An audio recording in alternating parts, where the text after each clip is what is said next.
need for Nigeria to maximize the potential of its oil and gas investments has led to the creation of many initiatives. One of them, the Oil and Gas Free Zones Authority.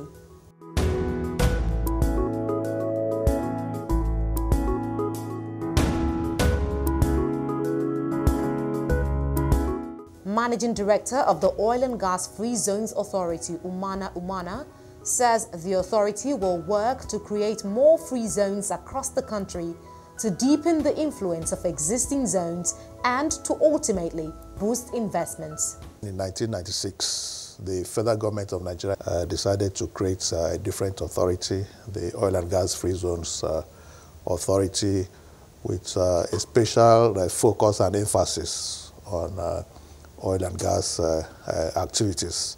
So by 2000, the law was put in place in 1996, but by 2000, the oil and gas free zone was established. We are in various locations, and we're even working to establish other free zones in the country where the promoters meet the conditions set by the authority.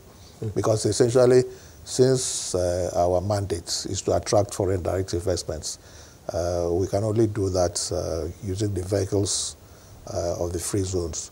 So our strategy is to deepen the existing zones by attracting additional companies or establish new zones in other locations.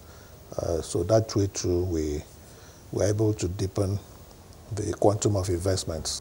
OGFZA licensee and free zone developer, Notori Chemicals Limited, describes the authority as instrumental in working with organizations to create the best free zones within Nigeria.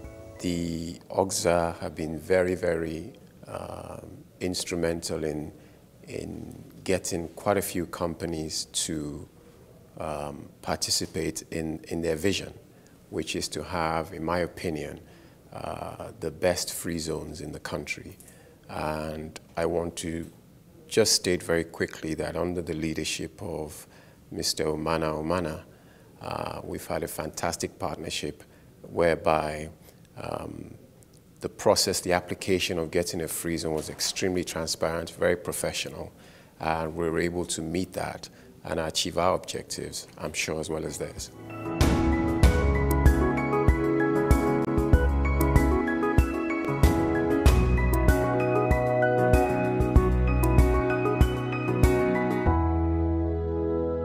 So Notori Chemical Industries is an agro-allied and infrastructure business. The first part of that business is a fertilizer business that produces 500,000 metric tons of urea. And we have another aspect of the business, the infrastructure business, which is one I run, which essentially looks at the industrial city. When we took over the assets of NAFCON in 2005, we inherited 560 hectares of land, 2 kilometers of waterfront, a power plant, a fertilizer plant, an industrial city, residential and commercial offices. And what we've managed to do since 2010, when we started production of the fertilizer, is to shift our attention a little bit on the infrastructural side of this whole infrastructure. We are the most attractive free zone in the country in the sense that we have power and gas within our facility. We've always had gas because of the fertilizer plant. And also we have power. We have 50 megawatts of power. We've generated our own power since May 2008. We don't use the national grid. Indeed, our power company is at this moment trying to sell the excess power to the national grid or the local grid, as the case may be. Tenaris is a licensee, so we operate as a free zone entity in the Oil and Gas Free Zone Authority. So throughout the duration of our tenure, we have been from a Nigerian company and then we moved straight into the Oil and Gas Free Zone. So from the commencement of the Free Zone Authority, we have been partners with them in the business. Tenaris is a company that's into pipe manufacturing. We are an international company. We have most of our facilities are around the world. So we have in Argentina, we have in Mexico, we have in the US. We have also in Italy, but in Nigeria we have a pipe threading facility here in Onne. So in Onne we have the largest facility in Nigeria, actually, largest threading facility in Nigeria, which we commenced 2010. And over the years we have grown, and we have actually been doing business with most of the IOCs here in Nigeria. So that's basically what we do. We service virtually all the IOCs, and then we also have major business relationships also with the local indigenous companies in the free zone.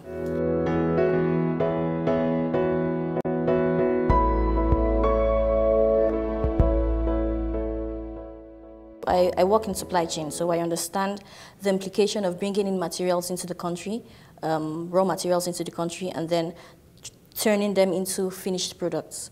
So on a normal day, for you to bring in materials and then produce a finished good, you have to custom clear, you have to import them into the Nigerian customs territory. But for the Free Zone Authority, you don't need to do that. There are certain incentives that you gain. So I can bring in raw materials, I don't have to custom clear them, I have to work in the free zone, produce my goods, and then I can decide if I want to export them to other countries or I want to take them into Nigeria for sales. So this gives the flexibility on how to improve, because it's like saying your capital investments, you don't have to use all of your capital investments at every point in time. So in terms of paying duties, you don't have to implement paying of duties. You can actually use your products in the free zone without paying duties.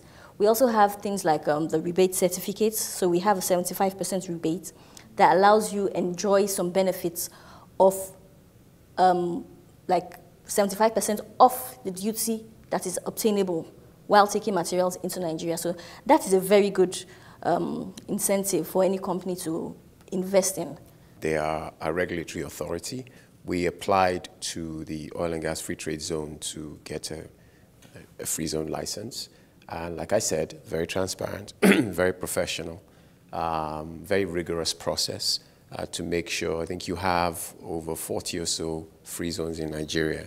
And I think you'll find over the years the manner in which some of those applications have been sought and gotten were not exactly the most professional. But in this case, it's fairly clear to us that this is a very professional and dedicated team that have made sure that our investors are quite happy to invest in the free zone.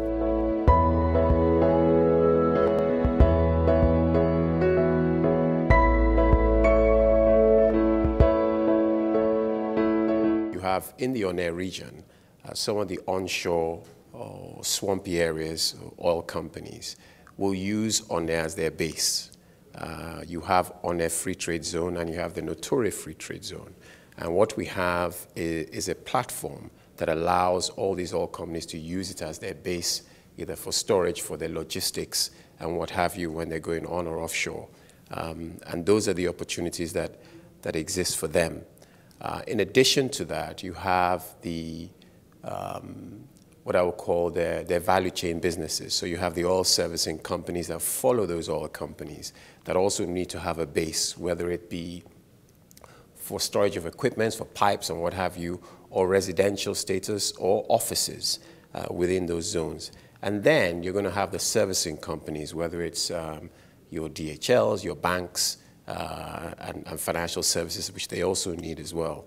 So there are a plethora of opportunities that come up for different types of companies, all in the aid. As you know, the free zone is meant to promote export. And these are all the companies that follow those businesses to make sure that they can succeed. From time to time, there are general meetings where everybody comes together to deliberate on what actions are being taken, what challenges we all face, because it's not like you're on an island. There are other companies that also do similar services or have different activities that also have the same challenges as you do. So this is some of the things we come together to discuss, like, okay, how are the customs or how are the authorities, how is MPA, how is power supply. Those are the kind of things we come together to do. In addition, we have what we call the oil and gas free zone joint community relations, where the oil and gas free zone champions projects to the host communities, and then all the other licensees come together to chip in to say, okay, this is a project we would like to execute within this period for the host communities. So we have joint sessions in such manners. Beyond testimonials and incentives, Notori Chemicals and a free zone enterprise, Tenaris, share their work experience with the Oil and Gas Free Zones Authority, as well as relationships with co-licensees. They also point out the plethora of opportunities for investments across the value chain businesses within the oil and gas free zones, which are all geared towards generating more export. The main aim of the oil and gas free zone is mainly foreign direct investments. So when we have companies like Tenaris coming into the free zone, coming into Nigeria, I'm a Nigerian, it's an international company, so you see where we have employees, we have job creation for Nigerians, we have foreign direct investments from these other countries into Nigeria. So it's the creation of job opportunities for the country, for the people in the country. It's also the creation of forex for Nigeria as well. So when you have the Free Zone Authority, it gives transfer of knowledge. Because if I wasn't in a company like Tenaris, for example, I couldn't have learned all I have at this point. So when we talk about, it's not just the job creation, but it's the impact on the individuals that work in these companies. So my previous superiors have all been expatriates from other countries and have been trained to take over this position. So these are the kind of things that we look at as Nigerians to say, okay, the oil and gas is a platform where companies that don't necessarily have to be Nigerian companies, they come in there, they make investments, and they can decide where and how they want to sell their products. So that was the basis of Tenaris coming into the oil and gas free zone as an international company. So I think it's a very good, I use myself every day as an example.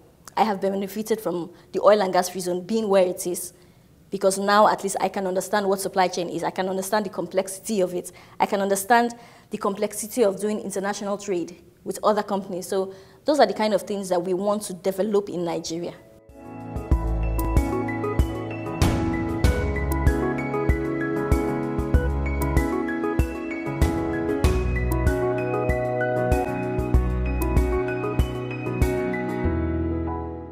If every authority is looking at it the way the Oil and Gas Free Trade Zone is looking at it, at least in the recent times, then I think it'll be quite successful. But certainly, we have to measure that against the exports we can generate and the foreign exchange income we can bring into the country, and that's really going to be the measure of it.